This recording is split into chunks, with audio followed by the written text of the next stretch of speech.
આપણે અહીંયા રહી ગયા ગધા મજૂરી કરવા અને ધંધે કેમ મોકલી દીધા? એ આપણી કડવી વાસ્તવિકતા છે દોસ્તો. 40-40, 50-50 વીઘાના ખાતેદારના દીકરા 15,000 માં 12 કલાકની નોકરીએ જાય છે. કેમ? કેમ કે આજ ખેતી, આજ આપણા ગુજરાતની ખેતી એટલી હદે પડી છે કે આજે ખેતીમાંથી ઘર પણ નથી હાલતું. તમે આ બધી આ વાત જાણતા હશો. ખોટું છે આમાંથી? આમાંથી કોના માથે દેણું નહીં હોય?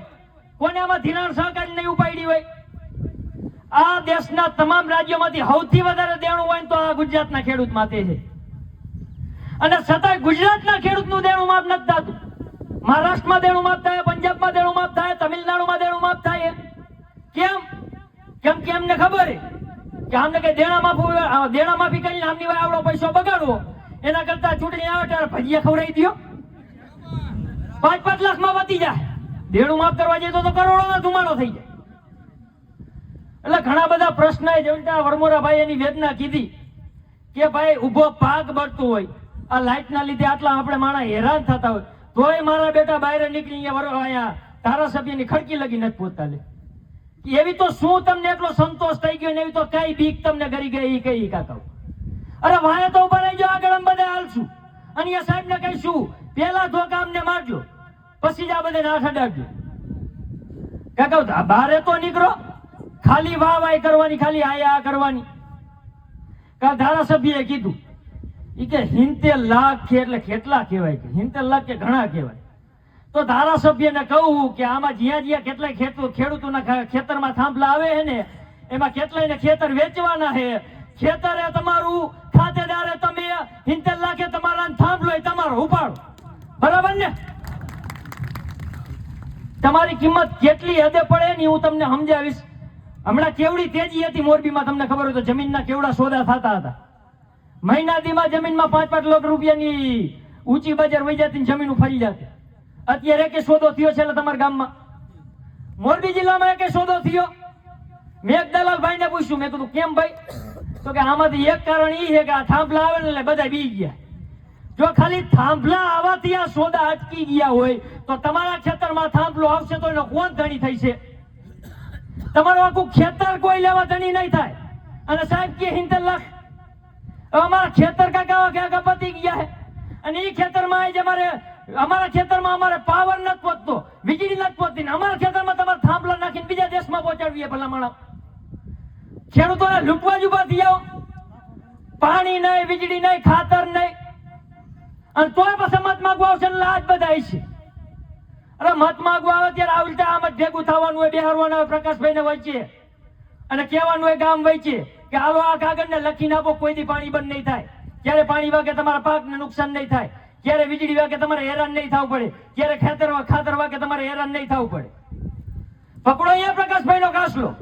અરે જવાબદારી એમને ખેડૂત લગી પાણી પહોંચાડવાની, જવાબદારી એમને વીજળી પહોંચાડવાની. એટલા માટે તો મોકલા હે ને એમને અહીંયા જઈને વાહવાઈ કરવા ને મંદિરે ભક્તિ કરવા, તો એ તો અમારા ગામને ડોહલાઈ કરે. અરે તમે અમારા ખેતરે આવો, જો કે શું પરિસ્થિતિ આજ ખેડૂતની ભલામણ. આજ તમે કાલ લગી અમારા જેતપર દોડીને આવતા હતા, આ જેતપરથી આજ અમે તમારા ગામમાં દોડીને આવી રીતે જ આપણે એકતા રાખવાની છે. જ્યારે જરૂર પડે ત્યારે બધા ગામોને ખેડૂત માટે, ખેડૂત થઈને એકાબીજા માટે ઊભું રહેવાનું છે.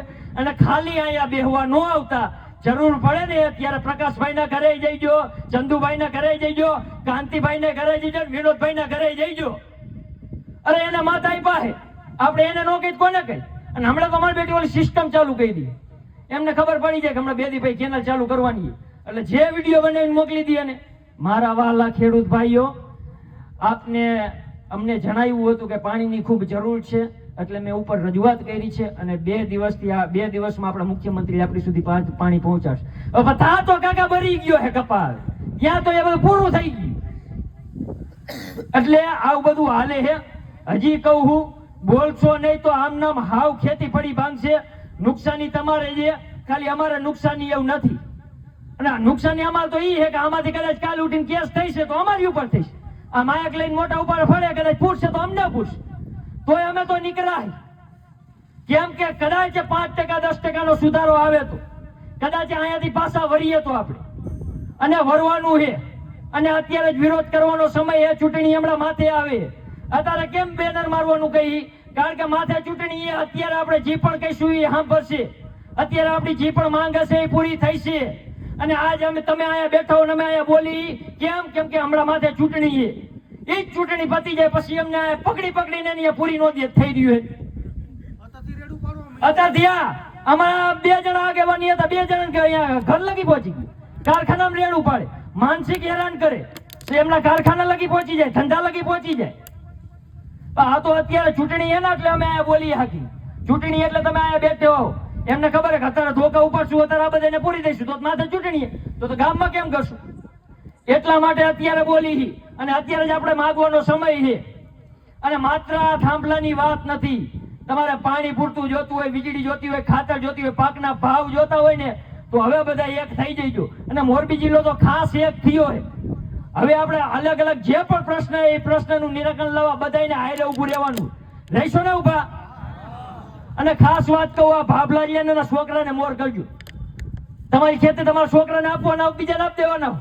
અરે ભલાની ધંધો કરતો હોય, કદાચ બહાર સિટીમાં રહેતો હોય, પણ તમને ખબર છે કે ભાઈ ગામમાં ખેડૂતની મીટિંગ રહેતો, એક દી આજ પાછો રવિવાર હતો, બોલાઈ લેવાય ને ભાઈ આવજો કે કઈક 2 વાત તમને જાણવા મળશે, તમને સમજવા મળશે, તમને ખબર પડશે કે શું પરિસ્થિતિ છે.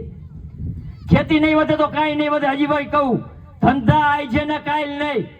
5 વીઘા આવશે તો રરી ખાવા થઈ છે, 5 વીઘા આવશે તો ગમે ત્યારે દવાખાનું આવશે, તમારું ઘર હાલશે. ખેતી બચાવવાની છે, આપણી જમીન બચાવવાની છે. આ ટીમમાં નાનામાં નાનો હું અને હું લડું કે મને ખબર છે કે હું ગમે એટલો ધંધો કરી એક વીઘો નથી લઈ આપવાનું. અને કદાચ હાલની સ્થિતિ એક આમાં 100-150 છોકરાઓ બેઠા, આમાંથી એક પણ વ્યક્તિ કદાચ એવા 5 વ્યક્તિ નીકળે જે વધીને 2 વીઘા 5 વીઘા લઈ આપે. અરે આપણે લઈ ન આપી તો કઈ નહીં. આ હે તો હાચવી આપી ને. હા તો એ હાચવવાની આપણી ફરજ છે. આ વારસદારમાં આપણું નામ છે. એટલે દરેક યુવાનોને ફરી પાછી કહું કે અત્યાર લગી આપણા બાપ દાદાને લૂંટા છે, આપણી જમીનો લૂંટી છે, નથી પાણી આપ્યું, નથી વીજળી આપી. હવે એ બધું આપણે વળતર સહિત લેવાનું છે. અને 4 ગણા લેવાના છે. લેવાના છે ને? લેવાના છે ને? બોલો જય જવાન, બોલો જય જવાન. અને ટાણે ઉભા રહેજો. જે બોલા વરમોરા ભાઈએ કીધું, કદાચ જવાનું થાય તો જઈજો. કોઈ નો પૂરી દે ભઈલા, કોઈ અહીંયા નથી મારી નાખવાના. અને તમારી ક્યાં ઇન્કમ ટેક્સ ની રેડ પડવાની. અને પડે તો શું કાઢી જઈશ અમારે? અમુક ના કાગળિયા નીકળશે, 2 લાખ રમેશભાઈ દેવાના, 2 લાખ ગણેશભાઈ દેવાના. એટલે એવું કઈ દીવાનું ન હોય, કોઈનાથી કઈ નથી થતું. જે આપણું છે એ તો આપણે માગી આપી ને. અને એ બધા ફાકા ફોજદારી કરીને ગયા ગામમાં, એટલે આપણે જેના દરવાજે ખખડાવવાના હોય. અમે જ અહીંયા બોલ્યા હી એટલે તમારે કઈ જરૂર પડે એટલે અમારે અહીંયા આવવું પડે. અમે બંધ થઈ ગયા આ વાત માટે. એ તમારા ગામમાં આવ્યા ન થાય મત માગવા કઈ રીતે ને ફાકા ફોજદારી. તો અત્યારે તમારે અહીંયા જવાનું હોય ન જવાનું હોય તો ગામના કોઈ આગેવાની લેતા હોય તો એના આયરે જઈજો, એના આયરે ઉભા રહીજો. અને પાછા મા બેટા જે આગેવાની લેતા હોય કાત કે શાને નેતા થાવું. ઓલો બચારો કાકા ગામનું સારું કરવા નીકળ્યો તો કે છે નેતા થાવે. અને થઈ જાય તો ક્યાં વાંધો હે? ભલા મારા ગામનો છોકરો હે અને ઈ આજ આટલું બધું બોલતું હોય અને કદાચ કઈ લીજ પાણી ન આપે, તમે એને કઈ લાફો મારી કહીશો કાંસલો પકડી એટલે કે હાલી નીકળું તો આમ કરી નાખીશ ને તેમ કરી નાખીશ ને. અરે જે આગળ હાલતા હોય એને સમર્થન આપવાનું હોય, તમારે હાલવાનું હોય હાઈરે. અને તો જ આપણે આપણા પ્રશ્નનું નિરાકરણ લાવી શકશું. આવી રીતે જ આમ એક રહીજો. અને ફરી એકવાર બહેનો ખાસ આગળ વધજો, ખાસ આગળ હાલજો. કોઈ કઈ નહીં કરે. તમે આગળ આવીશો તો અમારે થોડી હિંમત હાલશે, સમજ્યા? એટલે આવી રીતે આમ જ બધાને ભેગું રહેવાનું છે. 2 હાથ ઊંચા કરીને ફરી એકવાર બોલજો જય જવાન, બોલો જય જવાન, બોલો ખેડૂત એકતા, બોલો ખેડૂત એકતા. આભાર.